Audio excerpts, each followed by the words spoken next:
नमस्कार दोस्तों, मेरा नाम है अंकित सिंह और आप सभी का मैं स्वागत करता हूं हमारे इस यूट्यूब चैनल पर। यह है हमारी क्लास 8th एनसीईआरटी ज्योग्राफी का chapter number 2, land, soil, water, natural vegetation and wild life resources. देखिए, इस चैप्टर में पढ़ने वाले हैं land, soil, water, natural vegetation and wild life resources. देखिए, इस चैप्टर को हमने दो पार्ट्स में डिवाइड किया है। पहले पार्ट में हम पढ़ने वाले हैं लैंड और सॉइल को, और दूसरे पार्ट में हम पढ़ेंगे water, natural vegetation and wild life resources को। देखिए, सबसे पहले इस चैप्टर में हम पढ़ने वाले लैंड के बारे में। लैंड में हम पढ़ेंगे लैंड यूजेस को और कंजर्वेशन ऑफ लैंड रिसोर्सेज को, ठीक है। उसके बाद हम पढ़ेंगे सॉइल को, और उसके बाद हम एक केस स्टडी देखेंगे लैंडस्लाइड की। उसके बाद हम देखेंगे फैक्टर्स ऑफ सॉइल फॉर्मेशन और degradation of soil and conservation measures. चलिए शुरू करते हैं। देखिए, स्टार्टिंग में यहाँ पे एक माम्बा नाम की लड़की है जिसकी स्टोरी दी गई है। वो डेली सुबह उठती है और पानी लेने के लिए बहुत ज्यादा दूर जाती है। वहां से वापस आने के बाद वो अपनी मदर की हाउस एक्टिविटीज में मदद करती है और अपने भाई की हेल्प करती है बकरी चराने में, ठीक है। इसके अलावा जो उसके फादर हैं एक रॉकी लैंड को ओन करते हैं जहाँ पर वो पूरी साल मेहनत करने के बाद बीन्स और मेज को उगाते हैं। और ये उनके लिए इनफ नहीं होता, उनकी पूरे साल के सर्वाइवल के लिए ये बीन्स और जो मेज वो उगाते हैं वो इनफ नहीं हो पाता है, ठीक है। अब दूसरी स्टोरी यहाँ पर जो दी गई है वो है पीटर की। Peter lives in the heart of the sheep rearing region in New Zealand. Peter कहाँ रहता है? Sheep rearing region of the New Zealand में वो रहता है, ठीक है। उसके जब भी वो स्कूल से आता है वो देखते हो जो उसके अंकल हैं वो शीप्स की क्या कर रहे हैं, बेसिकली वो उनकी केयर कर रहे हैं, ठीक है। It managed in a scientific way. जो उनका वूल प्रोसेसिंग यूनिट है, फैक्ट्री है, that managed in a scientific way and with the latest technology. वो किस तरीके से चल रहा है with scientific way and latest technologies के साथ वो वहां पर मैनेज करते हैं, ठीक है। और पीटर की जो फैमिली है वो इसके अलावा वेजिटेबल्स भी ग्रो करती है, ऑर्गेनिक वेजिटेबल्स भी ग्रो करती है, ठीक है। नाउ यहाँ पर कंक्लूजन दिया गया है, Mama and Peter stay in the two different parts of the world. देखिए, मामा और पीटर क्या रहते हैं, दो different part of the world में रहते हैं। एक अफ्रीकन कॉन्टिनेंट में रहता है, एक ऑस्ट्रेलियन कॉन्टिनेंट में रहता है, एक तंजानिया में रहता है और एक न्यूजीलैंड में रहता है, ठीक है। नाउ उनकी दोनों की लाइफ क्या है, बहुत ज्यादा डिफरेंट, ठीक है। उन दोनों की लाइफ क्या है, बहुत ज्यादा डिफरेंट है। Now this difference is because of the differences in the, इनकी लाइफ में डिफरेंसेस क्यों है? Because of the quality of land, soil, water, natural vegetation, animals and the main is uses of technology, ठीक है। देखिए, अगर आप तंजानिया में मामा की फैमिली को देखें तो basically they were using the primitive way of agriculture. और यहाँ पर अगर आप देखें पीटर की फैमिली को देखें तो वो एडवांस टेक्नोलॉजी के साथ फार्मिंग कर रहे हैं और अपनी शीप रेयरिंग को, वूल रेयरिंग फैक्ट्री को चला रहे हैं, ठीक है। नाउ अब यहाँ पर देखते हैं लैंड को, ठीक है। लैंड से पहले आप यहाँ पे डू यू नो देखिए, ठीक है। 90% ऑफ द वर्ल्ड पॉपुलेशन, देखिए वर्ल्ड का जो 90% पॉपुलेशन है occupies only 30% of the land area. वो सिर्फ 30% ऑफ द एरिया को ही यूज करते हैं। देखिए, हमारे अर्थ पे 70% पे वाटर है और 30% पे लैंड है। जो 30% पे लैंड है उस लैंड का भी लोग सिर्फ कितना यूज कर रहे हैं, 30% ही यूज कर रहे हैं। और 90% जो पॉपुलेशन है वर्ल्ड की वो सिर्फ 30% एरिया पर ही रहती है, ठीक है। द रिमेनिंग 70%, जो रिमेनिंग 70% है, जो रिमेनिंग 70% लैंड है, इट इज स्पार्सली पॉपुलेटेड और अनइनहैबिटेड, ठीक है। वो या तो स्पार्सली पॉपुलेट है या इनहैबिटेड, या तो पोलर रीजन पे लोग रहते नहीं है, माउंटेन्स पे लोग बहुत स्पार्सली पॉपुलेटेड रहते हैं, ठीक है। इक्वेटोरियल रीजन पे बहुत ज्यादा पॉपुलेशन क्या होती है, स्पार्सली पॉपुलेटेड होती है, राइट। नाउ अब हम पढ़ते हैं लैंड को, ठीक है। Land is among the most important natural resource. देखिए, लैंड क्या है, बहुत ज्यादा इंपॉर्टेंट नेचुरल रिसोर्स है, ठीक है। It covers only about 30% of total area. The land surface and the all parts of its small percentage are not. देखिए, land क्या करता है, सिर्फ 30% पर ही है। अर्थ पर 70% पे वाटर है और 30% पे लैंड है। लेकिन जो 30% लैंड भी है ना, उसमें जो सारी जगहें हैं वो, उन सारी जगहों पर आप नहीं रह सकते, सिर्फ कुछ ही जगहों पर आप रह सकते हैं, ठीक है। देखिए, the uneven distribution of population in the different parts of the world. देखिए, वर्ल्ड के जो डिफरेंट पार्ट्स है वहां पर जो पॉपुलेशन है वो क्या है, अनइवन डिस्ट्रीब्यूटेड। कहीं पर लोग ज्यादा रहते हैं, कहीं पर लोग कम रहते हैं। मेनली ड्यू टू, ये क्यों है, due to characteristics of land and climate, ठीक है। लैंड और क्लाइमेट की वजह से जो वर्ल्ड की जो पॉपुलेशन है वो क्या है, स्पार्सली पॉपुलेटेड है, ठीक है। The rugged topography, steep slopes of mountains, low lying areas, यानी लो लाइंग एरियाज यहाँ पे जहाँ पानी बढ़ता है, ठीक है। Now steep slope of mountain आपको पता ही है, susceptible of water, logging, desertic areas, thick forest areas are normally sparsely populated or uninhabited। इन रीजन्स में, डेजर्ट्स में, थिक फॉरेस्टेड एरियाज में, माउंटेन्स में, इन और इक्वेटोरियल रीजन्स में बेसिकली यहाँ पर क्या रहता है, यहाँ पे जो पॉपुलेशन है वो क्या है, ठीक बहुत ज्यादा स्पार्सली पॉपुलेटेड है या इनहेबिटेड है, ठीक है। लोग बेसिकली कहाँ पे रहना पसंद करते हैं, people basically love to live in plains and river valleys, ठीक है, वो कहाँ पर रहते हैं, प्लेन्स में रहते हैं या रिवर वैलीज में रहते हैं। Offer suitable land for agriculture, क्यों रहते हैं, बिकॉज प्लेन्स और जो रिवर वैलीज हैं ये प्रोवाइड करती हैं सुटेबल लैंड फॉर एग्रीकल्चर, यहाँ पर उनको वाटर भी इजीली एक्सेसिबल होता है, लैंड इजीली एक्सेसिबल होता है, और जो लैंड उनके पास होता है वो बहुत ज्यादा क्या होता है, फर्टाइल होता है एग्रीकल्चर के लिए। इसके अलावा उनके पास इरिगेशन के लिए भी वाटर होता है, और प्लेन एरियाज में किसी चीज को डेवलप करना बहुत ज्यादा आसान होता है, ठीक है। Hence these are the densely populated areas of the world, इसलिए जो रिवर वैलीज होती हैं और प्लेन्स होते हैं ये क्या होते हैं, डेंसली पॉपुलेटेड होने, चाहे वो गंगा का मैदान हो चाहे वो इंडस का मैदान हो, यहाँ पर पॉपुलेशन क्या है, बहुत ज्यादा होती है, ठीक है ना। अब हम आज का हमारा दूसरा टॉपिक है लैंड में ही, लैंड यूज, ठीक है। Land is use for different purpose, देखिए लैंड का यूज हम किसके लिए करते हैं, डिफरेंट पर्पसेस के लिए करते हैं। किस किस पर्पज के लिए करते हैं, एग्रीकल्चर के लिए करते हैं, फॉरेस्ट्री के लिए करते हैं, माइनिंग के लिए करते हैं, बिल्डिंग के लिए करते हैं, हाउसेस के लिए करते हैं, हाउस बनाने के लिए करते हैं, रोड्स बनाने के लिए करते हैं, सेटिंग अप ऑफ इंडस्ट्री बनाने के लिए करते हैं, और this is commonly termed as land use. Now the use of land is determined by physical factor, देखिए आप लैंड का यूज किस तरीके से कर रहे हैं ये डिटरमाइन करेगा वहां के फिजिकल फैक्टर्स, ठीक है। सच एज टोपोग्राफी, कौन कौन से फैक्टर्स हैं वो, टोपोग्राफी है, सॉइल है, क्लाइमेट है, minerals and availability of water, ठीक है। Human factors such as population and technology are also determinants of land and land use pattern. Now अब देखिए लैंड को ओन किया जाता है दो तरीकों से, ठीक है। Land can be classified on the basis of ownership, land को क्लासिफाइड किया जा सकता है दो बेसिस ऑफ ओनरशिप पे, एक होता है प्राइवेट लैंड, एक होता है कम्युनिटी लैंड, ठीक है। प्राइवेट लैंड क्या होता है, बेसिकली अगर आपके पास कोई अपनी लैंड है तो आप उसे बोलेंगे कम्युनिटी लैंड, ठीक है। Now private land is owned by individuals, ठीक है, आपके पास अगर कोई लैंड है that is basically individual land, और कम्युनिटी लैंड क्या होती है, इज ओन्ड बाय कम्युनिटी, एक कम्युनिटी है, जैसे हमारे इंडिया में कहते हैं ना पंचायती भूमि, इसको बेसिकली आप बोलेंगे कम्युनिटी लैंड, ठीक है, जो सबकी मिलीजुली भूमि हो, ठीक है। यहाँ पर बेसिकली लोग क्या करते हैं, commonly uses like collection of fodder, आप यहाँ पे चारा, यहाँ से आप चारा कलेक्ट कर सकते हैं, फ्रूट्स कलेक्ट कर सकते हैं, नट्स को कलेक्ट कर सकते हैं, और मेडिसिन हर्ब्स को आप यहाँ से बेसिकली कलेक्ट कर सकते हैं, ठीक है। Now these community lands, in community lands को बेसिकली हम क्या कहते हैं, these are also called common property resources। now देखिए पीपल एंड देयर डिमांड, देखिए लोगों की जो जो लोग हैं और जो उनकी डिमांड्स हैं are ever ever growing but availability of land is limited, देखिए लोगों की जो पॉपुलेशन है वो बढ़ती जा रही है, उनकी जो डिमांड है वो बढ़ती जा रही है, लेकिन जो लैंड है वो क्या है, लिमिटेड ही है, वो तो बढ़ और घट नहीं सकता, वो तो लिमिटेड है, लेकिन लोगों की जो पॉपुलेशन है और उनकी जो डिमांड्स है वो धीरे धीरे क्या होती है, जैसे जैसे उनके पास इकोनॉमिक स्टेबिलिटी आ रही है वो धीरे धीरे क्या होती जा रही है, बढ़ती जा रही है, ठीक है। तो quality of land also differs from place to place, ठीक है, जो लैंड की जो क्वालिटी है that is also differ from place to place. Desertic land में डेजर्टिक जो लैंड है उसकी क्वालिटी अलग होगी, जो प्लेन एरिया में जो लैंड है उसकी क्वालिटी अलग होगी, ठीक है। पीपल स्टार्टेड इंक्रोचिंग कॉमन लैंड, लोगों ने क्या करना शुरू कर दिया, जो कॉमन लैंड्स है बेसिकली जो कॉमन लैंड्स है उनको इंक्रोच करना शुरू कर दिया, और रूरल एरियाज में बेसिकली अर्बन एरियाज में वो किस चीज के लिए कॉमन लैंड्स का यूज कर रहे हैं, हाउसिंग कॉम्प्लेक्स बनाने के लिए और कमर्शियल एरियाज बनाने के लिए वो इन कॉमन लैंड्स का यूज कर रहे हैं, ठीक है। और जो रूरल एरियाज है वहां पर वो क्या कर रहे हैं, एग्रीकल्चर लैंड को एक्सपेंड करने के लिए इन कॉमन लैंड्स का यूज कर रहे हैं, ठीक है। Today the vast changes in the land use pattern also reflect the cultural changes in our society, देखिए लैंड यूज का पैटर्न जैसे जैसे चेंज होता जा रहा है, हमारा जो कल्चर है वो भी चेंज होता जा रहा है, कल्चरल चेंजेस भी आ रहे हैं लैंड यूज के पैटर्न के साथ, जैसे लैंड यूज पैटर्न चेंज हो रहा है वैसे वैसे हमारे कल्चर में भी, और हमारे कल्चर में चेंजेस आ रहे हैं, और ये कल्चरल चेंज हमारी सोसाइटी में आ रहा है, ठीक है। Land degradation, landslide, soil erosion, desertification are major threats to the environment, ठीक है।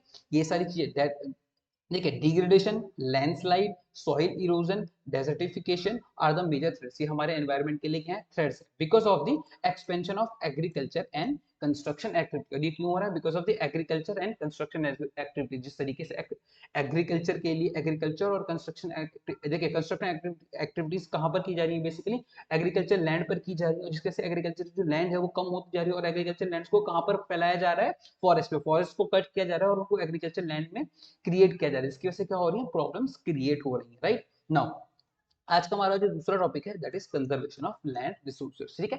Growing population and their ever growing demands has led to large scale destruction of forest, देखिए जैसे जैसे ग्रोइंग पॉपुलेशन बढ़ रही है उनकी डिमांड भी लैंड के लिए बढ़ रही है, जिसकी वजह से क्या हो रहा है, लार्ज स्केल डिस्ट्रक्शन हो रहा है फॉरेस्ट का और एरेबल लैंड का, हम पूरी तरीके से क्या कर रहे हैं, फॉरेस्ट को हम कट डाउन कर रहे हैं, और जो एग्रीकल्चर लैंड है जिस लैंड पर हम खेती करते हैं बेसिकली उस लैंड को क्या किया जा रहा है, उस लैंड को तब्दील किया जा रहा है कमर्शियल बिल्डिंग्स में, ठीक है। एग्रीकल्चरल लैंड पर अब क्या किया जा रहा है, कमर्शियल बिल्डिंग्स को तब्दील किया जाए। देखिए मैं आपको इसमें एक एग्जांपल बताता हूँ। मैं देहरादून में रहता हूँ और Dehradun was always famous for his basmati rice, ठीक है। बासमती राइस के लिए देहरादून हमेशा से फेमस था। तो यहाँ की जो एग्रीकल्चरल लैंड थी ना, अब जब से उत्तराखंड बना 2000 के बाद, जब से उत्तराखंड बना, यहाँ पे डेवलपमेंट आने लगा। डेवलपमेंट के बाद जब जब से देहरादून डेवलप होना शुरू हुआ है, यहाँ का जो एग्रीकल्चरल लैंड है ना, उसको कमर्शियल बिल्डिंग्स बना दिए गए, वहाँ पर बिल्डिंग्स बना दिए गए, वहाँ पर ऑफिस बना दिए गए, क्योंकि स्टेट की कैपिटल है, यहाँ पर बहुत सारी बिल्डिंग्स बनी हैं, डेवलपमेंट हुआ है, लोगों ने अपने घर बनाए हैं। जिसकी वजह से क्या हुआ है कि अगर आप देखें तो प्रोडक्शन है बासमती राइस का, वो डाउन हुआ। इसका मतलब क्या है, एग्रीकल्चरल जो लैंड है वो खत्म होता जा रहा है, राइट। और फॉरेस्ट को भी कट किया जा रहा है, फॉरेस्ट कवर को भी कट किया जा रहा है, ठीक है। Now therefore the present rate of degradation of land must be check. देखिए हमें जो प्रेजेंट रेट ऑफ डिग्रेडेशन है, हमें इसे क्या करना होगा, चेक करना होगा, हमें इसे क्या करना होगा, चेक करना होगा और बैलेंस करना होगा, ठीक है।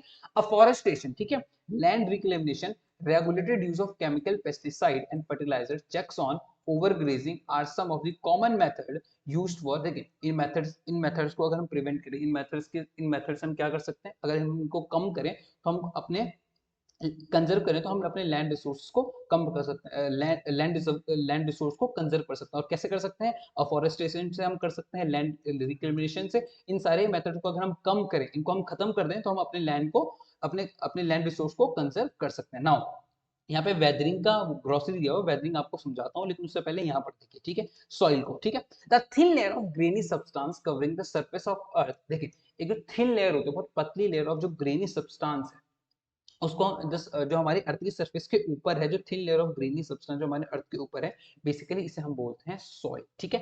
It is closely linked to the land, ठीक है, ये क्लोजली लिंक्ड होती है लैंड के साथ, ठीक है। Land forms determine the types of soil, देखिए लैंड फॉर्म क्या करते हैं, डिटरमाइन करते हैं कि सॉइल की टाइप क्या होगी। देखिए डेजर्ट में जो सॉइल होगी वो अलग अलग टाइप की होगी, ठीक है। आप मैदान में और आप रिवर वैलीज में आ जाए तो आपको एलुवियल सॉइल मिलेगी, ठीक है। आप वॉल्केनिक रीजन्स में आप बेसिकली चले जाए तो आपको वहाँ पर कौन सी सॉइल मिलेगी, बेसिकली आपको वहाँ पे ब्लैक सॉइल आपको मिल जाएगी, ठीक है। Soil is made up of organic matter, soil किससे बनती है, ऑर्गेनिक मैटर से बनती है, ठीक है। मिनरल्स उसमें इंक्लूड होते हैं, वेदर्ड रॉक्स, ठीक है। सॉइल किन किन चीजों से मिलकर बन रही है, ऑर्गेनिक मैटर से, मिनरल से, वेदर्ड रॉक से, फाउंड ऑन द अर्थ, ठीक है। नाउ अभी वेदरिंग क्या होता है, ठीक है, break down and decay of exposed rock, ठीक है। जब रॉक टूटते हैं, ठीक है, जब उन टूटते हैं due to multiple factors, by temperature change, forest frost action, plant and animal activities and human activity. इसकी वजह से क्या होता है, जब कोई पत्थर टूटता है किसी रीजन की वजह से, टेम्परेचर चेंजेस की वजह से, फ्रॉस्ट एक्शन की वजह से, तो क्या बनता है, तब पत्थर टूटता है, तो उस प्रोसेस को हम बेसिकली क्या बोलते हैं, उस प्रोसेस को हम बोलते हैं वेदरिंग, ठीक है।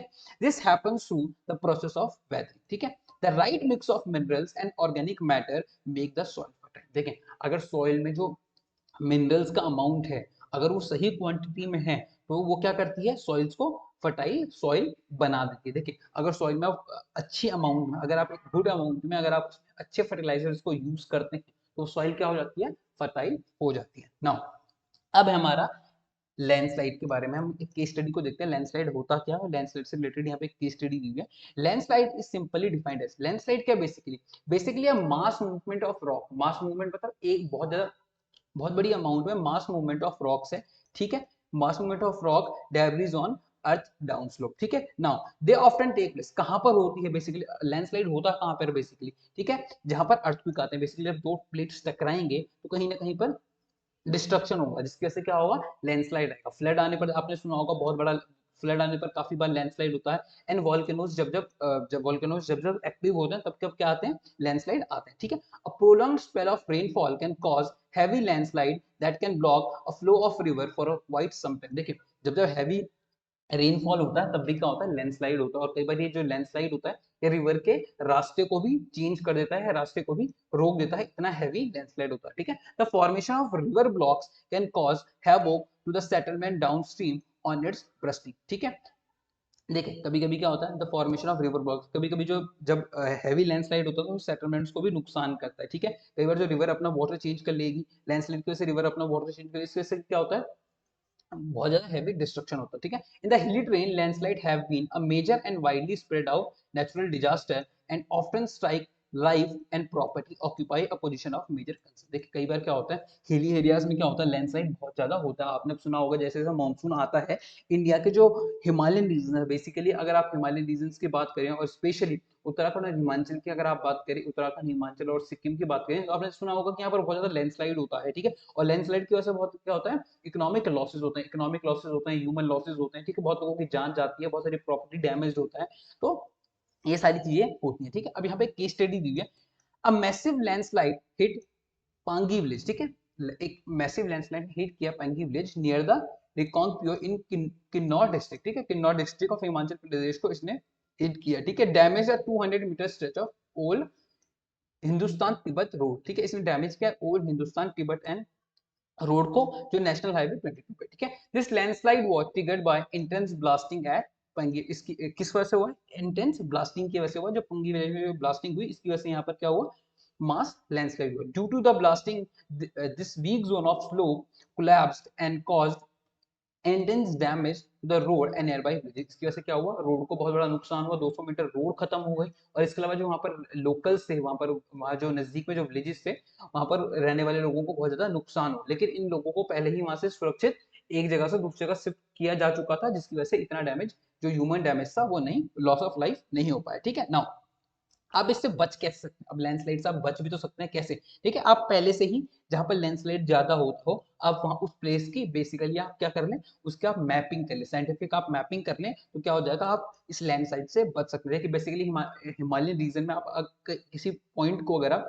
हिमालयन रीजन में कुछ जोन्स को अगर आप बेसिकली उनकी मैपिंग कर लें, तो आप वहां पर लोगों को बोल सकते हैं कि आप यहाँ घर ना बनाएं, बिकॉज ये एक लैंडस्लाइड प्रोन एरिया है, ठीक है। Now construction of retention wall, आप रिटेंशन वॉल बना सकते हैं। यहाँ पर रिटेंशन वॉल सही से नहीं दिख रही है, मैं यहाँ पर एक पिक्चर लगा दूंगा रिटेंशन वॉल की, आपको समझ आ जाएगा, ठीक है। रिटेंशन वॉल आप बना सकते हैं, राइट। अगर आपने देखा होगा एक रिटेंशन वॉल अब केदारनाथ के ऊपर भी बनी है, आपके लिए सबसे इजी एग्जांपल है जो केदारनाथ मंदिर है, इस उसके ऊपर भी अब एक रिटेंशन वॉल बना दी गई है, राइट। अगर आपने देखा हो फोटोज में, तो आप देखेंगे कि वहां पे एक रिटेंशन वॉल बना दी गई है, ठीक है। Now increase in the vegetation cover to arrest landslide, देखिए अगर आप हिली स्लोप पर अगर आप वेजिटेशन के कवर को बना दें, तो ये कहीं जो यहाँ पर जो वेजिटेशन है, ये किसको रोक सकती है, लैंडस्लाइड को रोक सकती है, क्योंकि जो वेजिटेशन होती है बेसिकली बहुत ज्यादा मजबूती से उसको पकड़े रखती है, मिट्टी को पकड़े रखती है, जिसकी वजह से आपका जो लैंडस्लाइड है वो रुका रहता है, ठीक है। अगर आप किसी तरीके से सरफेस ड्रेनेज, अगर आप किसी तरीके से सरफेस का जो ड्रेनेज है उसको कंट्रोल कर लें, तो आप लैंडस्लाइड से बच सकते हैं। नाउ अब हम देखेंगे सॉइल प्रोफाइल, तो देखिए बहुत इंपॉर्टेंट है सॉइल प्रोफाइल, ठीक है। नाउ दैट ये देखिए, ये जो पहला यहाँ पर ये दिया गया, ये है top soil with the humus and vegetation, ठीक है। बेसिकली ये है टॉप लेयर, ये टॉप लेयर है सॉइल की, ठीक है। यहाँ पर ही बेसिकली क्या होते हैं, प्लांट ग्रो होते हैं, और इसमें क्या होता है, ह्यूमस होता है, ठीक है। नाउ अब ये है हमारी सब soil with the sand, silt and clay. Basically यहाँ पर जो सब सॉइल है, जो टॉप लेयर के बाद जो जो टॉप लेयर है हमारी, उसके नीचे हमारी है सब सॉइल, इसमें क्या होता है, सैंड होता है, सिल्ट होता है और क्ले होता है, ठीक है। और तीसरा जो हमारी लेयर है, देखिए ये सबसे इंपॉर्टेंट रॉक है, वेदर्ड रॉक मटेरियल, ठीक है। जो पेरेंट रॉक रहा होगा ना, जो बेसिकली जो रॉक रहा होगा, जैसे वो इग्नियस रॉक हो सकता है, सेडिमेंट्री रॉक हो सकता है, इन दोनों रॉक्स में से या किसी भी टाइप का अगर रॉक है, वो उससे जो वेदर्ड मटेरियल होगा, उस वो जो वेदर्ड मटेरियल होगा, वो होगा हमारी सॉइल की तीसरी लेयर, और जो हमारी चौथी लेयर होगी, that is parent rock. Basically कोई भी रॉक हो सकता है, इग्नियस रॉक होता है, सेडिमेंट्री रॉक हो सकता है, कोई भी रॉक हो सकता है, ठीक है। नाउ देख, अब यहाँ पे डू नो दिया हुआ, it takes 100 of years to make 1 centimetre of soil. देखिए सॉइल को 1 सेंटीमीटर सॉइल को बनने में 100 ऑफ इयर्स लग जाता है, इसलिए सॉइल क्या है, बहुत ज्यादा इंपॉर्टेंट रिसोर्स है, और इसे हमें क्या करना है, बहुत ज्यादा इसके लिए, इसको हमें बहुत ज्यादा कंजर्व करके रखना है, ठीक है। Now factors of soil formation, अब हम देखेंगे फैक्टर्स ऑफ सॉइल फॉर्मेशन, ठीक है। The major factor of soil formation are the nature of parent rock. देखिए बेसिकली पेरेंट रॉक के नेचर पर डिपेंड करेगी कि सॉइल किस टाइप की होगी। बेसिकली मैंने आपको 3 टाइप ऑफ रॉक बताए थे, इग्नियस रॉक, सेडिमेंट्री रॉक और मेटामॉर्फिक रॉक। अब जिस टाइप का रॉक होगा, उसी टाइप की जो कैरेक्टरिस्टिक्स होंगे, वही सॉइल के होंगे। अगर बेसिकली देखें, अगर हम इग्नियस रॉक होगा, अगर वॉल्केनिक रॉक होगा, इग्नियस रॉक होगा, बेसिकली वहां पर जो हमारा सॉइल होगा, वो बेसिकली ब्लैक सॉइल होगा। अगर आप देखें इंडिया के डेक्कन प्लेटू में देखें, तो वहां पर कौन सा सॉइल आपको देखने को मिलती है, ब्लैक सॉइल। वो किस वजह से है, इसी वजह से तो है, ठीक है ना, right. And the climatic factors, ठीक है। Climatic factors is also work. देखिए डेजर्ट में आपको देखेगा कि एक तरीके से आपको देखिए डेजर्ट में आप देखेंगे कि एकदम रेड कलर की सैंड होती है, ठीक है। लेकिन अगर आप गंगा यमुना के मैदानों में चले जाएं आपको उस तरीके की सॉइल नहीं देखने को मिलती, इसलिए क्लाइमेटिक फैक्टर्स भी क्या करते हैं, सॉइल पर वर्क करते हैं, ठीक है। Now other factors are topography, topography एक फैक्टर होता है। रोल ऑफ ऑर्गेनिक मटेरियल, ठीक है, ऑर्गेनिक मटेरियल भी क्या होता है, एक फैक्टर होता है, ठीक है। देखिए अगर आप ट्रॉपिक इक्वेटोरियल रीजन्स में चले जाए तो वहां पे ऑर्गेनिक जो फैक्टर होता है, ठीक है, ऑर्गेनिक ऑर्गेनिक मटेरियल का जो फैक्टर होता है ये बहुत ज्यादा इंपॉर्टेंट रोल प्ले करता है। यही आपको डेजर्टिक रीजन में नहीं देखने को मिलेगा, ठीक है। And time taken for the composition of soil formation, all these differ from place to place, ठीक है, प्लेस टू प्लेस डिफर करेंगे ये सारे फैक्टर्स, ठीक है। नाउ यहाँ पे सॉइल दिया हुआ पेरेंट रॉक, यहाँ पे पेरेंट रॉक दिया हुआ, पेरेंट रॉक क्या है, पेरेंट रॉक क्या डिटरमाइन करेगा, सॉइल का कलर डिटरमाइन करेगा, टेक्सचर वो करेगा, केमिकल प्रॉपर्टीज करेगा कि किस सॉइल में। देखिए पेरेंट रॉक जिस तरीके का पेरेंट रॉक होगा उसी तरीके की क्या होंगे उस सॉइल की केमिकल प्रॉपर्टीज होंगी, किसी में फॉस्फोरस ज्यादा होगा, किसी में नाइट्रोजन ज्यादा होगा, या कोई भी जो केमिकल है बेसिकली वो अलग होगा, जिस तरीके का पेरेंट रॉक होगा उसी तरीके का उसके अंदर केमिकल होगा, ठीक है। नाउ कंटेंट कंटेंट पिरामिड, ठीक है। नाउ अब हमारा रिलीफ, ठीक है, रिलीफ किस तरीके देखिए, जिस altitude and slope determine the accumulation of soil, ठीक है। Now flora fauna and micro organism affect the rate of humus, देखिए फ्लोरा फौना और माइक्रो ऑर्गेनिज्म क्या करते हैं, रेट ऑफ ह्यूमस को रेट ऑफ ह्यूमस जो फॉर्मेशन है इसको बेसिकली वो मैनेज करता है। देखिए जिस अगर अगर किसी रीजन में फ्लोरा और फौना ज्यादा है और वहां पे माइक्रो ऑर्गेनिज्म अच्छे तरीके से काम कर रहे हैं, तो इसका मतलब है कि वहां की जो सॉइल होगी उसमें ह्यूमस क्या होगा, बहुत ज्यादा होगा, और ह्यूमस क्या होता है सॉइल के लिए काफी अच्छा होता है, ठीक है। Now determine the thickness of soil profile, देखिए टाइम के साथ जितना टाइम ज्यादा होगा उतनी ज्यादा सॉइल की जो लेयर होगी वो ज्यादा बढ़ती जाएगी, ठीक है। डिटरमाइन द थिकनेस, तो जितना जहां पर टाइम के साथ साथ क्या होता जाता है, थिकनेस ऑफ सॉइल इंक्रीज होती जाती है, ठीक है। क्लाइमेट, क्लाइमेट में क्या होगा, temperature, rainfall influence the rate of weathering and humus formation. Now आज का हमारा लास्ट टॉपिक है degradation of soil and conservation measures, ठीक है। Now soil erosion and depletion are the major threat to the soil as a resource, देखिए soil erosion और soil depletion threat है soil as a resource के लिए, ठीक है। सॉइल को खत्म करने के लिए सॉइल इरोजन और सॉइल डिप्लीशन को हमें खत्म करना होगा, ऐसे ही हम क्या कर सकते हैं, सॉइल एज अ रिसोर्स को हम बचा सकते हैं, ठीक है। But human and natural factors can lead degradation of soil, देखिए सॉइल डिग्रेडेशन के लिए सिर्फ ह्यूमन फैक्टर्स रिस्पॉन्सिबल नहीं है, natural factors are also responsible, ठीक है। Factors which lead to the soil degradation are, देखिए किन फैक्टर्स की वजह से सॉइल डिग्रेडेशन होता है, डिफोरेस्टेशन की वजह से होता है, ठीक है। डिफोरेस्टेशन के बाद ओवर ग्रेजिंग से होता है, अधिक आप अगर आपके जो जानवर हैं उनको आप ज्यादा ओवर ग्रेजिंग करवाएंगे तो इसकी वजह से भी हो सकता है। Over use of chemical fertiliser और पेस्टिसाइड्स, ठीक है, अगर आप ज्यादा केमिकल फर्टिलाइजर्स का यूज करेंगे और पेस्टिसाइड्स का यूज करेंगे तो इससे भी हो सकता है। रेन वॉश, ठीक है। नाउ लैंडस्लाइड एंड फ्लड्स, ठीक है। नाउ अब यहाँ पे some methods of soil conservation दिए हैं, सॉइल के कुछ कंजर्वेशन मेथड्स को दिया गया, ठीक है। आप सॉइल के कंजर्वेशन को कैसे कर सकते हैं, पहला जो है मल्चिंग, देखिए अभी जो जितने ये टेक्निक्स आती जाएंगी सॉइल कंजर्वेशन के जो मेथड्स आते जाएंगे इनकी मैं एक पिक्चर्स आपके लिए लगा दूंगा, जो आपको हार्ड लगेंगे उनके लिए जो मैं आपके लिए पिक्चर्स लगा दूंगा, आप उनसे रिलेट कीजिएगा, ठीक है। The bare ground between plant is covered with the layer of organic matter like straw, ठीक है। कई बार क्या किया जाता है, आप क्या करते हैं प्लांट्स को लगा देते हैं, आपने एक फार्म में प्लांट्स को लगा दिया, ठीक है, आपने प्लांट्स को लगा दिया और प्लांट्स की जो रूट्स होती हैं और रूट और स्टेम के बीच में आप क्या कर देते हैं, कुछ स्ट्रॉस को लगा देते हैं, ठीक है। कुछ ऑर्गेनिक आप स्ट्रॉस को लगा देंगे, स्ट्रॉस यानी कुछ घास फूस आप लगा देंगे उसके इर्द गिर्द, ठीक है। इससे क्या होता है, सॉइल उड़ नहीं पाता है, ठीक है, सॉइल उड़ नहीं पाता, और इससे एक और बेनिफिट होता है, जो जो आपने ग्रास वहां पर की है, वो जो ग्रास आपने वहां पर रखी है, जो स्ट्रॉस आपने वहां पर रखे हैं, वो एक ह्यूमस प्रोवाइड करते हैं आपके आपके प्लांट्स को भी, ठीक है। इसकी वजह से आपका वेजिटेशन जो है वो वेजिटेशन जो कवर है वो इंक्रीज भी होता है और आपके सॉइल में न्यूट्रिशन भी बढ़ते हैं, और जो मेन आपका मोटिव था सॉइल को बचाने का, सॉइल कंजर्वेशन का, वो भी हो जाता है, ठीक है। नाउ सेकंड ऑप्शन है हमारा काउंटर बैरियर्स, ठीक है। Stone grass soil are used to build barriers, ठीक है। बेसिकली क्या कहता है, फील्ड के जस्ट बाद काउंटर बैरियर्स बना दिए जाते हैं, ठीक है। काउंटर बैरियर्स बना दिए जाते हैं, किनसे बना दिए जाते हैं काउंटर बैरियर्स, इनको बनाने के लिए आप स्टोन्स का यूज करते हैं, बेसिकली ग्रास का यूज करते हैं, सॉइल का यूज करते हैं। अगर आप देखें तो ये आपको कहां पर दिखेंगे, बिकॉज आप किसी फार्म में जाएंगे, फार्म में आपको ये देखने को मिल जाएंगे, बहुत इजीली आपको देखने को मिल जाएंगे। Now rock are piled up, हमारा जो तीसरा है वो है रॉक डैम। रॉक डैम आपने देखा ही होगा, ठीक है, नदी के बीच में क्या कर दिया जाता है, नदी के बीच में आप पत्थर डाल देंगे, ठीक है, बहुत सारे पत्थर को आप लगा दीजिए तो रॉक डैम बन जाता है, पानी रुक जाता है, इरोजन रुक जाता है सॉइल का। या अगर आप किसी कोई पर पानी बह रहा है तो वहां पे आप पत्थर डाल दीजिए, पत्थरों को रख दीजिए, तो इसकी वजह से क्या होता है, जो वाटर की जो स्पीड है वो कम हो जाती है और जिसकी वजह से सॉइल इरोजन नहीं हो पाता, ठीक है। Rock are filled up to slow down the flow of the water, ठीक है, this prevent gullies and further soil loss. Now आज का हमारा जो है टेरेस फार्मिंग, ये हमारा चौथा मेथड है, ठीक है। टेरेस फार्मिंग आपने देखा ही होगा, पहाड़ों में ये देखने को मिलता है, ये देखिए ये है टेरेस फार्मिंग, ठीक है। देखिए अब यहाँ पर पानी जब आएगा तो पानी एक खेत से दूसरे खेत में जाएगा तो बहुत ज्यादा उसको क्या करने पड़ेगा, उसको बहुत पहले तो अगर सपोज कीजिए माउंटेन्स कुछ इस तरीके से, ठीक है, माउंटेन्स कुछ इस तरीके से, तो अगर पानी यहाँ से रन ऑफ कर रहा है तो बहुत तेजी से रन ऑफ करेगा क्योंकि एकदम स्टीप स्लोप है। लेकिन अगर आप इन माउंटेन्स पे कुछ इस तरीके के फील्ड्स को बना दें, ठीक है, इस तरीके का अगर आप फील्ड्स को बना दें तो पानी को बहुत ज्यादा टाइम लगेगा यहाँ से रन ऑफ करने में, जिसकी वजह से क्या हो जाता है, सॉइल इरोजन रुक जाता है, ठीक है।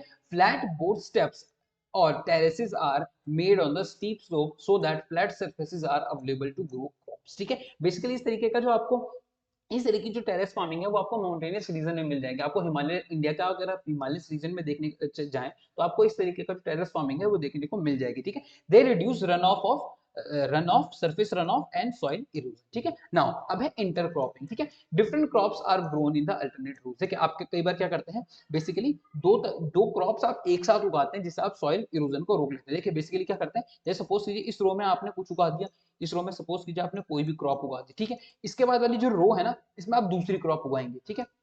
यहाँ पर आपने दूसरी क्रॉप उगा दी, ठीक है, और यहाँ पर फिर आपने पहली वाली क्रॉप उगा दी और यहाँ पर आपने दूसरी वाली क्रॉप उगा दी, ठीक है। ये होता है बेसिकली आपका इंटरक्रॉपिंग, ठीक है। Intercropping show crops are grown in the alternative rows and are shown at the different times to protect the soil and rain wash, ठीक है। नाउ अब है हमारा काउंटर प्लोइंग, देखिए अब ये काउंटर प्लोइंग क्या होता है, ploughing parallel to the contour, देखिए बेसिकली ये है काउंटर प्लोइंग, ये देखिए ये बेसिकली यहाँ पर क्या क्या किया गया है, देखिए इस वाली जो येलो वाली स्ट्रिप है यहाँ पर कुछ उगाया गया है, यहाँ पर सॉरी यहाँ पर छोड़ा गया, और जो ग्रीन वाली स्ट्रिप है यहाँ पर कुछ उगाया गया है, जिसकी वजह से क्या होता है कि जैसे ही वाटर यहाँ से आता है तो यहाँ पर वाटर की स्पीड क्या हो जाएगी, जैसे यहाँ पर कुछ आएगा तो वाटर की स्पीड कम हो जाएगी और दोबारा से यहाँ पर वाटर की स्पीड धीरे हो जाएगी, दोबारा से यहाँ पर आने तक वाटर की स्पीड जो है वो बहुत ज्यादा कम हो जाएगी, ठीक है। Now ploughing parallel to the contours of the hill, basically कहां पर किया जाता है, हिल्स में किया जाता है, ठीक है। मैं इसकी फोटो आपके लिए लगा दूंगा, आप देखिएगा वहां पर आपको बहुत अच्छी तरीके से दिखेगा, ठीक है। Ploughing parallel to the contours of the hill to form natural barrier, ये बेसिकली क्या हो जाता है, फिर इसके बाद नेचुरल बैरियर क्रिएट हो जाता है, ठीक है। क्यों, देखिए वाटर जितनी फोर्स से आएगा उतनी फोर्स उसको उतना उसके बाद उसको जो फोर्स है वो नहीं मिल पाएगा, बिकॉज यहाँ पर उनके बीच में बहुत सारे बैरियर्स आएंगे। देखिए यहाँ पर अगर हम बैरियर्स की बात करें तो कितने बैरियर्स है, यहाँ से लेकर अगर हम बात करें यहाँ तक तो आपको एक दो तीन चार बैरियर्स तो आपको येलो स्ट्रिप के ही दिख जाएंगे और इसके अलावा आपके पास जो ग्रीन स्ट्रिप है वो भी बैरियर को प्रोड्यूस करेगी, तो इसकी वजह से क्या होगा, जो वाटर की स्पीड है वो कम हो जाएगी और जो सॉइल इरोजन है वो रुक जाएगा, ठीक है, और सरफेस रन ऑफ आपका कम हो जाएगा। नाउ ये है हमारा शेल्टर बेड्स, देखिए ये सबसे सिंपल है, देखिए शेल्टर बेड्स का यहाँ पे एग्जांपल दिया हुआ है, देखिए बेसिकली क्या होता है, देखिए इन the coastal areas and dry reason, ये बेसिकली कहाँ पे किया जाता है, कोस्टल एरियाज और ड्राई रीजन में, आप इसको देखेंगे या तो कोस्टल एरियाज में होगा या डेजर्टिक रीजन में होगा जहाँ पे हवाएं बहुत ज्यादा तेज चलती है, ठीक है। तो यहाँ पर क्या जाता है, बेसिकली एक रो में सपोज कीजिए ये एक रीजन है, ठीक है, ये एक रीजन है, यहाँ पर हवा चल रही है, ये इस तरीके से कुछ हवा चल रही है, ठीक है। तो यहाँ पर क्या कर दिया जाता है, पेड़ों को लगा दिया जाता है, ये आपने पेड़ लगा दिए कुछ यहाँ पे ऐसे करके, ठीक है, ये आपने पेड़ लगा दिए, तो ये पेड़ क्या करेंगे, अब आपके जो पेड़ लगाए हैं ये आपकी जो एयर अपने साथ जो सॉइल को उड़ा कर ले जा रही होगी ना, बेसिकली ये पेड़ जो है ये एज अ काउंटर बैरियर यहाँ पर क्रिएट करेंगे, ठीक, काउंटर बैरियर क्रिएट करेंगे अगेंस्ट दी एयर, ठीक है, एयर अपने साथ सॉइल को उड़ा के ले जाएगी और जो बैरियर्स हैं, जो ट्री एज अ बैरियर है यहाँ पर, ये सॉइल को वहीं पर रोकने में काम करेंगे, ठीक है। In the coastal area and dry region rows of trees are planted to check the wind movement to protect the soil cover, ठीक है। आई होप आपको ये चैप्टर समझ आया हो, अगर आपको ये चैप्टर समझ आया है तो प्लीज लाइक कीजिए, शेयर कीजिए, सब्सक्राइब कीजिए और प्लीज कमेंट जरूर कीजिए, आपके कमेंट करने से मुझे बूस्ट मिलता है। So thank you for watching.